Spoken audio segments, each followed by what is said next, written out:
Goeiemôre almal, dit is Vrydagoggend die 3de Oktober die jaar 2025 se baie lieflike dag deur Abba geskenk aan ieder en elkeen van ons.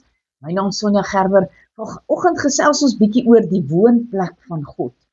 Die hoogste hemele kan God nie bevat nie, omdat hy so groot is. Tog kies hy om onder sy volk te woon, eers in 'n tent en daarna in 'n tempel. Hy kies om tussen mense te woon, selfs al weet hy dat hulle sondaars is. En in die Nuwe Testamentiese era word hy deur sy gees in sy kinders kom woon. En wanneer hierdie bedeling verbygegaan het, sal sy woonplek weer tussen die mense wees. Kyk, die woonplek van God is nou by die mense. Hy sal by hulle bly.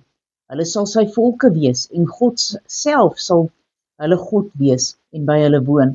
Hy sal al hulle trane van hulle oë afdroog. Die dood sal daar nie meer wees nie. Ook leed en smart en pyn sal daar nie meer wees nie.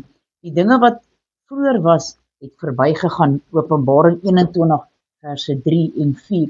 Maar kom ons gaan lees wat sê God se woord verder. Exodus 29 verse 42 tot 46. Dit moet 'n voortdurende brandoffer vir julle geslagte wees by die ingang van die tent van samekoms, voor die aangesig van die Here, waar ek met julle sal saamkom om daar met jou te spreek. En daar sal ek met die kinders van Israel saamkom, en die tent sal deur my heerlikheid geheilig word. So sal ek dan die tent van samekoms en die altaar heilig. Ek sal Aaron en sy seuns ook heilig om vir my die priesterampt te kan bedien. En ek sal onder die kinders van Israel woon en vir hulle 'n God wees, en hulle sal weet dat ek die Here hulle God is, wat hulle uit Egipte land uitgelei het, om in hulle midde te woon. Ek is die Here, hulle God, halleluja. Dan Psalm 84 verse 5 tot 11. Welgeluksalig is hulle wat woon in u huis. U prys gedierig deur Sela. Welgeluksalig is die mens wie se sterkte in u is, en wie se hart die gebaande wee is. As hulle deur die droë laagte trek, moet hulle dit 'n fonteinland ook oordek. Die vroeë reën, dit met seëninge, hulle gaan van krag tot krag. Elkeen van hulle sal verskyn voor God in Sion.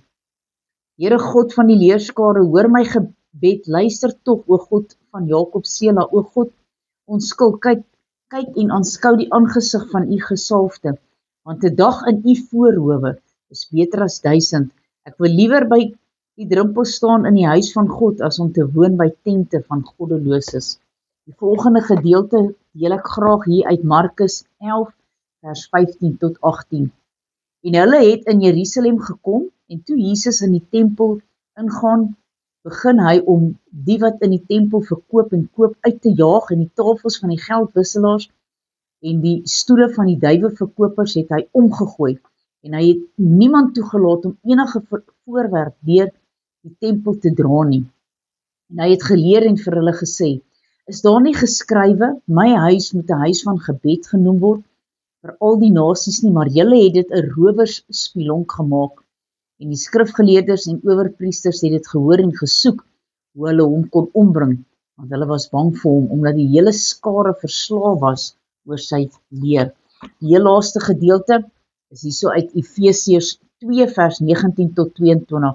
So is julle dan nie meer vreemdelinge en bywoners nie, maar medeburgers van die heiliges en huisgenote van God, gebou op die fondament van die apostels en profete, terwyl Jesus Christus self die hoeksteen is, in wie die hele gebou goed saamgevoeg verrys tot 'n heilige tempel in die Here, in wie julle ook saam opgebou word tot 'n woning van God in die Gees. Halleluja. So ons sien hier dat God se Heilige Gees in ons kom woon het. Ons is nie bly daaroor nie. Halleluja. Kom ons bid saam. Almagtige God, Hemelse Vader, Here, baie dankie dat u gekies het om binne in ons as mens 'n woonplek te kom hê, Here, sodat ons een met u kan wees. Here, wanneer ons iets doen, dan onmiddellik voel ons, maar dit was nie reg nie. Of as ons op 'n pad is, en is nie die regte pad nie, dan hoor ons u Gees met ons spreek om te sê, moenie hier gaan nie, gaan daar, sodat ons altyd veilig kan wees in u teenwoordigheid. Here, baie dankie dat u woonplek in ons is.